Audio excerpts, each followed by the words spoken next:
Hello, and welcome to the fourth video in this series. In today's episode, we are going to be covering a concept known as data types. Data types are labels that tells the computer program what type of data it is interacting with. And data types are a very critical concept to learn, regardless of whatever programming language that you're working with, right? But in JavaScript, we have two distinct categories for data types, and they are primitive data types and non-primitive data types, right? And when we say primitive data types, we actually have like a list of data types that fits this category, right? And we'll get to why they are called primitive data types and why some are called non-primitive data types later in this video. Now, for primitive data types, we have string. These are the different data types that makes up the primitive data type. Strings, numbers, boolean, undefined, null, symbol, big int, and that's pretty much it. Now, for non-primitive data types, we have these three data types that makes up the non-primitive data type. We have the objects, we have array, and we have function. Now, what I'm going to try to do next is to try to demonstrate how each of these guys work using what we've learned from the previous chapter, uh, variables, right? So let's head into the code and let's get our hands dirty. So just as we did the last video, I'm going to create a new file called datatype.js. I'm gonna close this too. Yep, that is it. So we started off by, you know, talking about the primitive data types and we covered strings and we are just going to start off with strings. So I'm going to create a variable called, let's say, first name, and I'm going to call this Stephen. I'm going to point it to Stephen.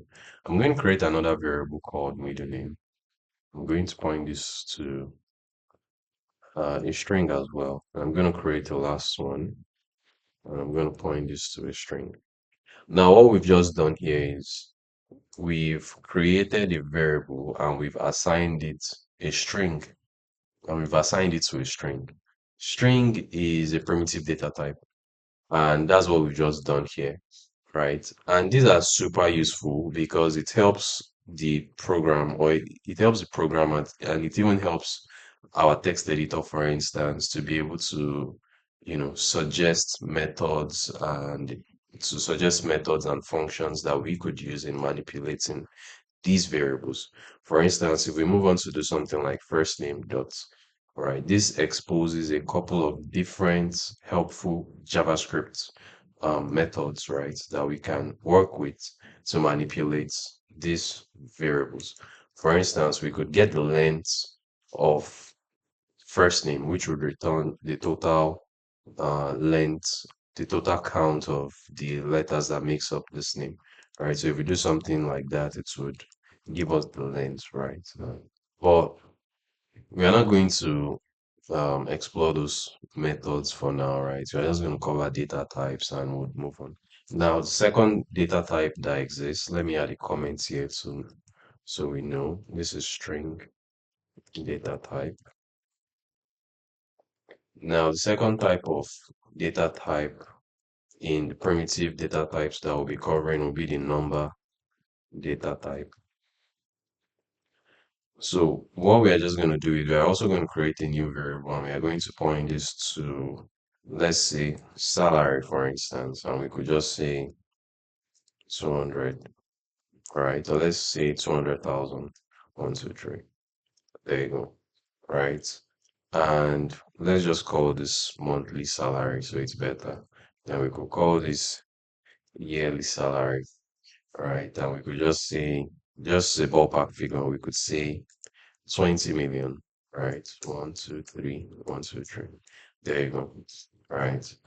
What we've just done here is we've created a variable and we've assigned it to a number, for instance, right? And this is also a data type, just as we did for the string. The program knows what type of method that it can recommend for us to work with this variable, right? So we can manipulate its contents, right? And as you can see, the editor is already helping us with type hints, letting us know that monthly salary is pointing to a number, right? If we hover on first name, we get the same behavior. It lets us know first name is pointing to a string, right? And for numbers, right, we don't just JavaScript, the number data type in JavaScript isn't just limited to what do we call it now?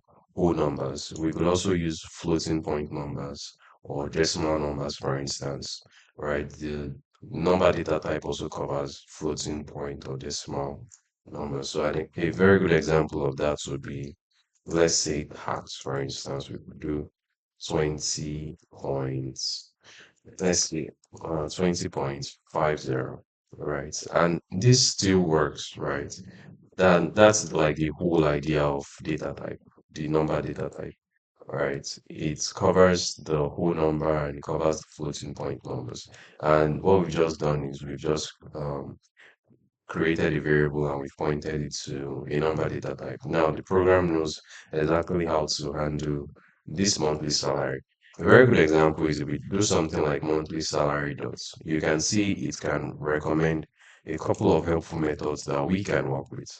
And if you take a very good look at this, you'll find out that the methods that are being recommended here are totally different from the ones that were being recommended when we try the same thing for data type of first name, right?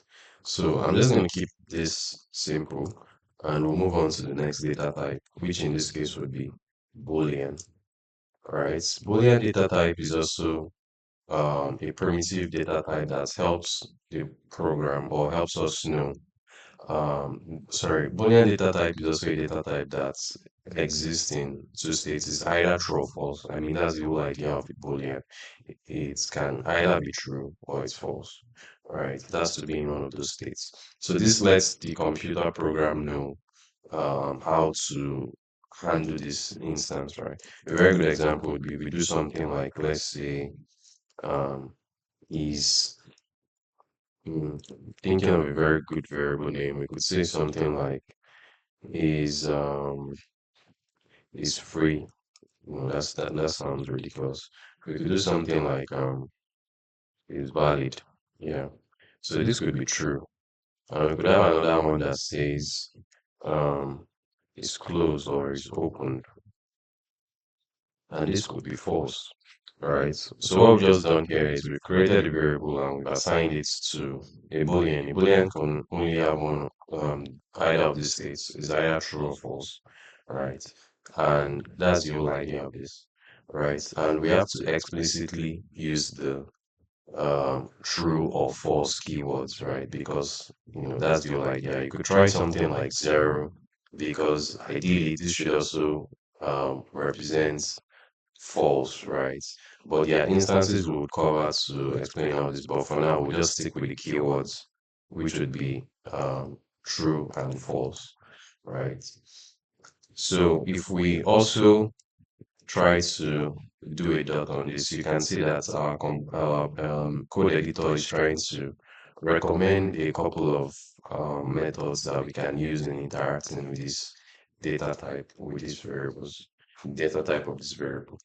Right, so I'm just going to keep this at this state and then we'll move on to the next data type, which would be the Boolean data type. Yeah.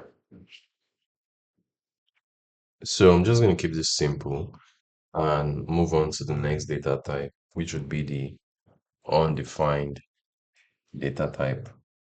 Now, this is a very, very interesting data type, right? Because what undefined pretty means is a variable that has been declared, but we've not assigned a value to it, right? In the previous chapter where we did variables, when we covered variable, there was an instance where we tried something like using the word first name before we even initialized it, right? And what JavaScript did for us was JavaScript initialized this with undefined at first before it then now got to this line and it was assigned the value of Steven, right? So that's pretty much what undefined is, right? And we can replicate the same behavior. So we could do something like, let's say, let is prime number, and just like this value would point to a value of undefined. This variable rather will point to a value of undefined. So that's what we've pretty much done here. So if we try to do a prime number and we try to get the properties of prime number, right? It doesn't tell us anything because the JavaScript program doesn't know what data type this belongs to, right? So it can't help us with any useful methods or, any useful properties we can work with, right? So that is how you define that's how you create an undefined data type. This is also one of the primitive data types. The next data type we are going to cover is going to be the null data type. Okay. And unlike the undefined data type, the null data type is actually an intentional absence of value, right? So what that means is, unlike the undefined data type where we just initialize the variable and we don't point it to any value, right? The way the null data type works is we could do something like is even number and just give it a value of null, right? Yes, this is a value and this is a data type, right? So what we've just done is we've initialized a null data type. We've initialized a null variable, right? And null and undefined, they pretty much share similarities in a way because if we try to get properties of this variable is even number, we don't get anything either, right? Because null and undefined pretty much share similarities because what's the word I'm looking for? It's a little bit difficult or to tell what to tell. There are pretty much no helpful methods that we can use in working with for null and undefined data types, right? So we're just going to keep this at this and then we'll move on to the next data type, which would be symbol. So I'm going to create a new data type and this is just going to be the symbol data type. So here I'm going to create a variable and we're just going to call this a symbol data. Just call it a symbol. So what I'm going to do is we are going to create a keyword like this called symbol and we are going to pass this, let's say, a string.